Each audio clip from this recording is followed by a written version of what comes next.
Okay, so this document is just outlining some of the key performance indicators that I had indicated in the email. And so we'll start at the top, and I just want to kind of walk you through it. I thought that this would be a good template that potentially, if this was a viable option for your team to build, that this may give a little bit of guidance of how I otherwise envisioned it. So the cell color key, so all the orange cells below indicate that this is going to be the provider data input cell or location. And then the yellow cells would be data that was automatically calculated based upon the provider input. So the treating therapist, they would type in their name, so that data point would be captured, the involved knee, be it left or right, and then the patient's dominant limb. Then you have knee range of motion in extension as well as flexion. For the uninvolved and the involved limb, and then the difference between the two would be calculated here. The knee extension effusion grade goes from 0 to +3, with +3 being higher effusion grade, and there's no calculation between the limbs. The Y balance test would include right limb length, which would be inputted just here, and then the clinician would measure the longest distance reached in each direction in centimeters for both the uninvolved and involved limb. With this data, there would be several calculations that are performed. So one is the gross difference between the limbs, either positive or negative, and based upon whether the involved limb was shorter or longer reached than that of the uninvolved. And what you can see here in the comments column is that I've included the equations for each. For instance, in this column, automatically calculated, you'd be taking the uninvolved limb distance and minusing it by the involved limb distance, and that would populate all the way down. And then in the last column, you have the essentially an index or a ratio. And then this would be calculated as a percentage, as shown here. For this column, you would take the involved limb distance divided by the uninvolved limb distance, and then multiplying it by 100 to give a percentile. Here is the aggregate total distance for that given limb. So this would be the added total of all distances reached for anterior, posterior medial, and posterior lateral for the uninvolved limb, and then same thing for the involved limb.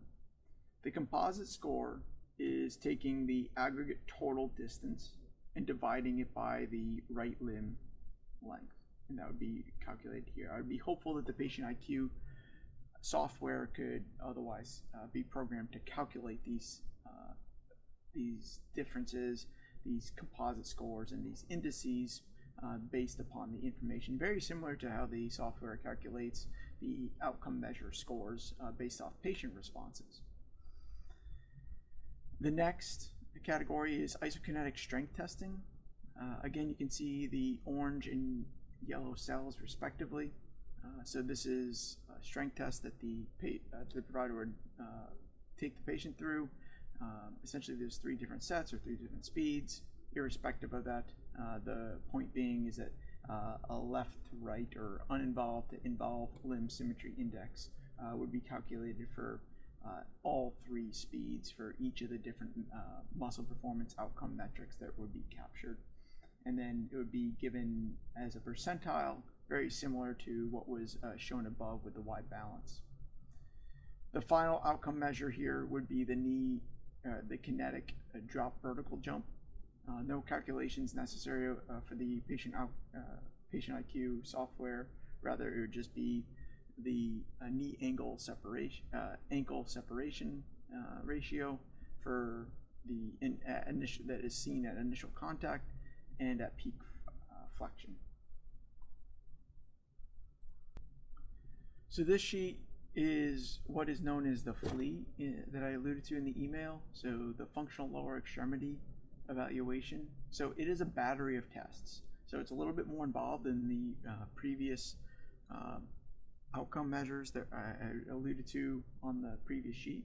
So what I would envision is potentially a sheet that would look similar to this, maybe not exactly in the same format, but where you would still have the data input for from the clinician standpoint, and then automatic calculations based upon that. Now the color coding is a little bit different here, so the turquoise being the input for the provider, and then the actual calculation being in kind of these yellowed squares or cells here. And then it would also be calculated here, here, and here for the averages of the hop distances. If this was to be able to be built out in the PatientIQ, there'd be a couple of the different changes that I'd make. So the gender, the age, the involved side, the involved side would stay, but the gender, the age, the date, and then the IKDC 2000 score would all be obsolete and would not need to be included. However, all the other cells that you see here, or data inputs, would. So there's 1, 2, 3, 4, 5, 6, 7 different tests. I'm sorry, 8, and the final one would be the left test. So the data input would go here. Again, this is calculating an indice, like a percent from the uninvolved versus the involved limb, and then calculating a percentage very similar that we saw on the other sheet. And then this would be, what would populate here would be pass or not pass. So the result here would be less important than the calculation. This is more like the clinical interpretation. The one thing that would be also need to be calculated, I did not that I neglected to state, would be like the number of lines missed. So this is where the individual is hopping back and forth, and the clinician would put numbers here, and this would be an aggregate number of 1. Like say if it was 1 and 1, this would say 2, and then this would be an average. So the means would be there, and again, just simply the indices would be calculated like this. The final calculation that would be taken into account would be the number of revolutions with the square test, the number of additional lines that they crossed, and then the number of lines missed.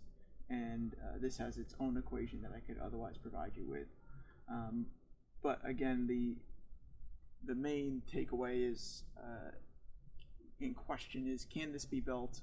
And then the actual calculations here and formulas I can provide in an Excel spreadsheet so you can see them precisely.